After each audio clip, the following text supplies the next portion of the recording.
Niedawno niewielka grupa została zaproszona, żeby zagrać Minecraft Legends, a teraz podzielili się nagraniami i powiem wam, jest tego sporo. Materiał na jakąś godzinę gry i sporo informacji. Między innymi jak długa jest kampania, jakie ma znaczenie w całej grze i co z rozwojem gry po premierze.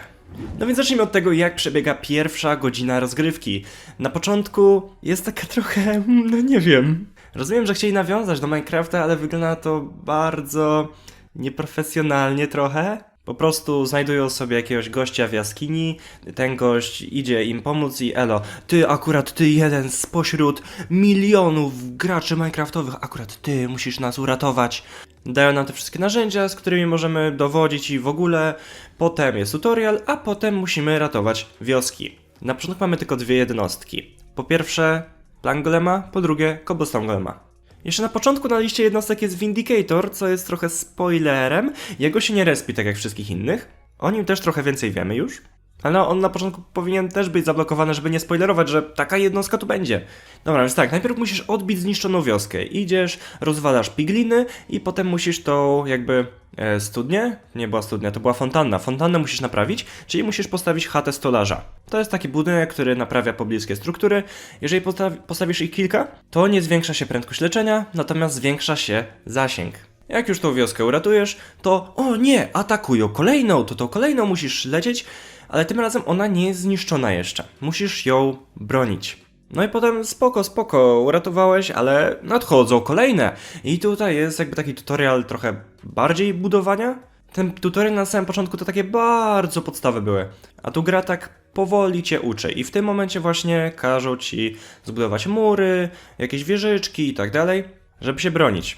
No i wtedy pigliny atakują i tam 2 czy 3 minuty musisz się przed nimi bronić. Nie jestem pewien, czy znajdę ten fragment, tych filmów było trochę sporo, ale jak najedziesz na ikonę wioski na mapie, to masz napisane, że można jakby rozrastać te wioski? Czyli, że można je ulepszać? A po co w ogóle one są? Po pierwsze, są one punktem szybkiej podróży. Możesz po prostu wejść na mapę, kliknąć na wioskę i się tepasz od razu. Po drugie, są surowce w skrzyni. Villagerzy zbierają dla ciebie surowce, żebyś ty nie musiał tego robić. Również dostajesz z tej skrzyni pryzmaryn. A po co jest pryzmaryn? No, właśnie do ulepszeń studni. Jest ich trochę mniej niż się spodziewałem. Tam no były te takie podstawowe, że jakby zwiększenie magazynu, zwiększenie ilości alejów i tych jednostek. To są bardziej zwiększenia limitów i odblokowania rzeczy niż jakieś, nie wiem, takie jednostki zadają więcej obrażeń albo coś, nie wiem. Spodziewałem się trochę więcej. Ale również nie możesz wszystkiego od razu kopać. Na początku możesz tylko drewno i kamień, a wszystko inne jest zablokowane i właśnie po to są ulepszenia. Musisz sobie ulepszyć, żeby móc kopać jakiś surowiec, wtedy ten surowiec możesz normalnie kopać i też villagerzy ci wtedy to zbierają. No i dopiero wtedy tego surowca możesz używać. Natomiast w PvP jest coś takiego jak generatory, czyli że po prostu stawiasz taką strukturę i ona ci generuje surowce za jakiś czas. Ale dobra, wracamy do fabuły. Jak już uratujesz te dwie wioski, to potem musisz zniszczyć 3 outposty piglinów. Ogólnie niszczenie ich podobno osłabia agresję piglinów, że one mniej te wioski atakują. Jak to zrobisz? Wtedy dostajesz 2 kolejne golemy. No i potem musisz zniszczyć jakiś outpost, który jest jakąś nową wersją czy coś takiego, ale wygląda praktycznie tak samo. I wtedy pigliny robią naradę, że ej, mordy, dostajemy po bułach, coś trzeba zrobić. I wtedy przychodzi profesor, doktor habilitowany, inżynier osowski, posługujący się czarną magią. A konkretniej kulą dominacji, tą, którą później będzie się obsługiwał Arkillager, a raczej kula nim, ale tam już szczegół. Ładuje on jakiś taki sześcian, z którego potem robią ten beacon wielki, fioletowy i nadchodzi wielka, wieczna noc i wszyscy się boją. I ogólnie na cutscenkach wygląda to na wielką bazę, natomiast kiedy tam pójdziesz, okazuje się, że jest dosyć mała. Wydaje mi się, że to jest po prostu przedsmak tego, co może się później stać, że później w późniejszych etapach rozgrywki będzie to wracać, tylko mocniejsze, w większych bazach i no jakby to jest ważna część fabuły, tak? Także to nie może być tak, że po prostu jest sobie jakaś tam baza i jest to łatwe. No ale i tak to jest większe wyzwanie niż miałeś wcześniej, także potrzebujesz pomocy. Na pomoc przychodzą ci nowe mapki, szkielety, zombiaki i creepery. Nie odblokowujesz ich, możesz tylko nimi tam zarządzać. One ci pomagają. I to nie jest tak, że one sobie tam randomowo przychodzą. One już wcześniej pojawiały się w cutscenkach i tam rosła w nich nienawiść do piglinów. No i dobra, z pomocą tych mobków bierzesz, rozwalasz tą bazę, jest wszystko super, robi się z powrotem dzień. No a pigliny wkurzone. No co się dzieje, jak oni mogli to zrobić? Mordo, beznadziejny jesteś. No i przychodzi mały i takie, dobra, bierzemy, łapiemy ich. Tego tu, tego tutaj. Zamykamy ich tam i będzie git. No i na tym kończy materiał, który otrzymaliśmy. Zakładam, że potem będzie misja, żeby ich uwolnić, no bo w końcu jakby widzieliśmy na mapie, że są tam, że trzeba ich uwolnić. Także zakładam, że dzieje się właśnie to teraz i w tym momencie będziemy ich odblokowywać. Czyli jakoś w 1,5–2 godziny mamy już wszystkie małe golemy i 3 moby. Już mamy większość mobów odblokowaną. Jeśli chodzi o zasadników, jest coś takiego jak Warrior Spawner, tylko to nie jest do końca normalny spawner, tylko to jest taki budynek. I oni są mocni, podobno, jakby z opisu tak to wynika, ale można ich przywołać tylko w bazie. Czyli, że czekaj, przywołać można ich tylko w bazie, ale teleportować pewnie też tylko w bazie, nie?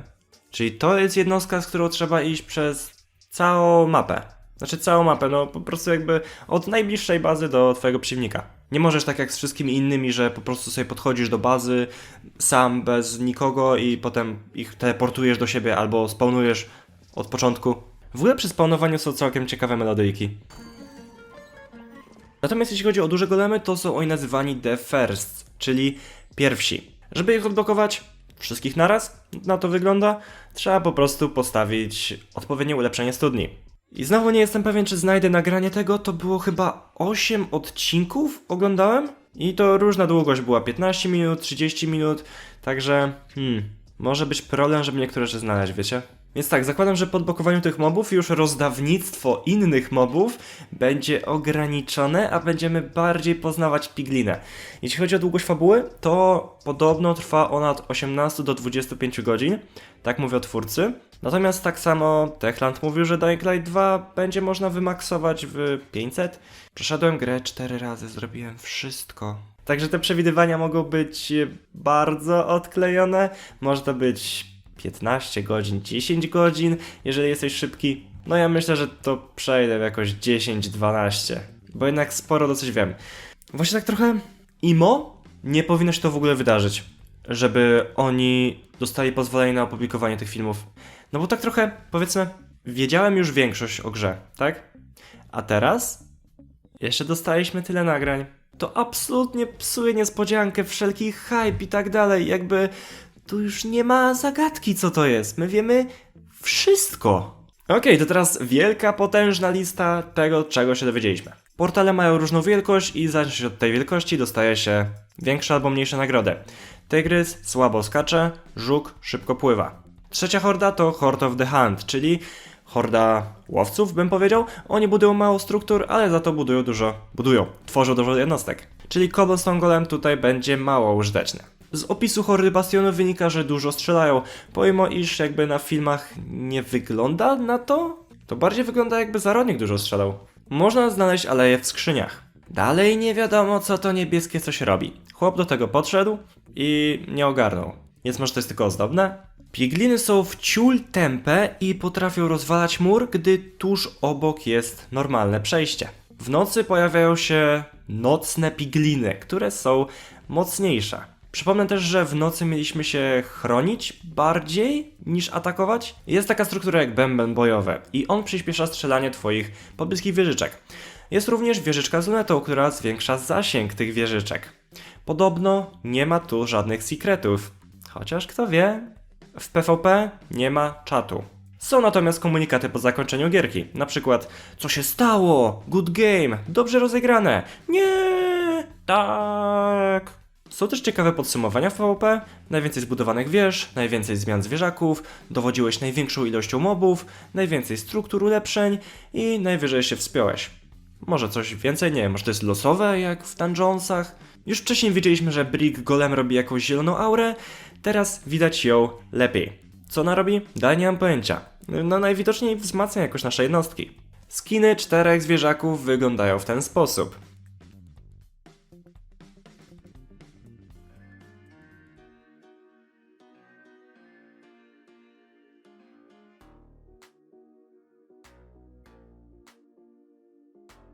tutaj wygląda to tak, jakbyśmy mogli wczytać skiny z Minecrafta, ale one są inne. Jakby głowa nie ma 8 pikseli, tylko 11. I to jest trochę inny model, także no nie wiem, jak to ma to wyglądać. Nie zastanawiajcie się, jakim cudem pigliny żyją w normalnym świecie. To nie jest żadna głęboka fabuła, po prostu piglin medyk rozsiewa grzybki. I to jest cała tajemnica. System pingowania w PvP podobno jednak nie jest tak dobry, jak twórcy mówili. Mówili, że będziesz mógł zakomunikować, że chcę zbudować redstone launcher, potrzebuję więcej węgla czy coś. Jeden z chłopów, który tam grał, powiedział, że jak miał coś ważnego do zakomunikowania, to musiał zdejmować słuchawki i mówić to ludziom w realu. Bo wiecie, oni zostali zaproszeni do jakiejś kwatery czy coś takiego, nie? Możesz otworzyć mapę i z poziomu mapy pingować różne miejsca, ale na tym się chyba kończy? Czyli jednak nie do końca im to pingowanie wyszło. Albo jakby to była jakaś ograniczona wersja gry, nie wiem. To co myślałem, że jest Lost and Found Myths, to jest Lost Legends and Myths. I to są dwie różne rzeczy. Lost Legends to są jakieś takie minigry? Takie specjalne wyzwania, za których przejście dostajesz skiny. Twórca podał tylko jeden przykład. Portal Pile. Jest to coś takiego, że chronisz bazę przed wieloma falami piglinów i to ma być dostępne od razu po wyjściu gry. Później jeszcze inne będą dochodzić, czyli to jest jeden właśnie z elementów rozwoju gry po premierze, że będziemy dostawać te Lost Legends. Z tego co zrozumiałem, trochę nieskładnie było to opowiedziane, ale chyba rozkminiają, czy by nie dać nam możliwości tworzenia własnych challenge'y i to chyba są mity. Słuchajcie, jest jeden problem. Otóż w Marketplace są skiny, co jest oczywiste, ale również legendy i mity. Czyli co, te minigierki, które oni potem będą dodawać po wyjściu gry, to są płatne minigierki? Myślę, że niektóre będą, niektóre nie, ale jeżeli to jest ich plan na zarabianie po premierze, jeżeli nie będzie żadnego DLC, jakby, nie wiem, mogą zrobić zarówno DLC, jak i te legendy, a mogą zrobić tylko jedno. Zobaczymy jak to będzie, niestety nikt nie pokazał tej zakładki z mitami, ani legendami. W trakcie montażu zauważyłem jeszcze dwie rzeczy. Po pierwsze, w Marketplace, tutaj, to są minecoiny, czyli tak jak zgadywałem, mamy tą samą walutę co na Bedrocku. Po drugie, jak podświetla się zakładka Lost Legends and Myths, to jest tam napisane, że nowe challenge każdego miesiąca. Czyli to jest pewna obietnica, że będą nam co miesiąc dawać coś nowego. I uwaga, tutaj bardzo istotna rzecz. Jakie znaczenie ma w ogóle kampania w całej grze? Ludzie, którzy tam grali, twierdzą, że istotą całej gry jest tryb PvP. Jeden nawet powiedział, że kampania jest jakby tylko rozbudowanym tutorialem, że jest wstępem do PvP. No nie wiem, tutorial na 18 godzin. I powiedział to gość, który przeszedł tutorial i 5 minut później próbował przywołać jednostki spamiąc i naprawdę trochę mu to zajęło, żeby rozkminić, jak to przywołać. Potem jak wszedł na grzyba, to rozkminiał, jak wejść na górę. No nie wiem, kliknij spację, skocz. Twierdził, że twórcy słabo wyjaśnili, jak działają aleje, pomimo że to nie ma co wyjaśniać. Narzekał, że powiedzieli, że musisz grać różne melodie, żeby sterować alejami, a tak naprawdę musisz po prostu klikać guziki. Nie wiem, mordo, to jest twoja pierwsza gra, w którą grasz? Przecież chyba postać w grze ci nie powie, że musisz kliknąć guzik. Nawet parę głupot niezgodnych z prawdą powiedział. Narzekał, że w PvP jest za dużo do nauczenia się. Jakby trochę o to chodzi. Mordo, grałeś pół godziny i narzekasz, że jest dużo do nauczenia się. Że jest za dużo taktyki w ogóle i przez to gra mu się nie podoba, bo jest za trudno i że przegrał w PvP po 19 minutach, bo jego drużyna się znudziła i przestała się starać. Skill issue jak nic. Jak nic. A mówię wam to dlatego, że podeślę wam linki do tych wszystkich filmów w opisie i żebyście mieli na uwadze to, że ten chłop gada głupoty. Ogólnie ludzie mówili, że największym problemem było to, że jak grali, to właśnie nie umieli jeszcze grać. Że potrzebowaliby więcej czasu, żeby się tego wszystkiego nauczyć i żeby lepiej się bawić. No jakby to jest trochę oczywiste, grali tylko pół godziny. Ale szczerze, mieli jakby możliwość trochę się nauczyć o grze przed pójściem tam. Trailerów i innych takich było sporo. Moje analizy są od niedawna tłumaczone na angielski. No cóż, może po prostu chcieli mieć niespodziankę. Także tak, dowiedzieliśmy się całkiem sporo i tak jak mówiłem, aż za dużo. Nie podoba mi się, że oni w ogóle dostali możliwość opublikowania tych filmów. No bo to jednak psuje tę całą niespodziankę, tajemnicę, hype i tak dalej. My już wiemy wszystko, tak? Osoby, które oglądały tylko te gameplaye, no powiedzmy, że mogą mieć jeszcze jakąś niespodziankę, ale jeżeli ktoś bardziej jakby się interesuje, jak na przykład ja, to no nie wiem, już za bardzo twórcy nie mają mnie czym zaskoczyć. Jeszcze przed premierą. Tak być nie powinno. W środę jeszcze zrobię taki odcinek podsumowujący wszystko o Legendsach, te najważniejsze rzeczy i odpowiadając na pytanie, czy w ogóle opłaca się tą grę kupić. I powiem wam, trochę was może ten film zaskoczyć. Także co, na dzisiaj to było tyle, do zobaczenia i siemka!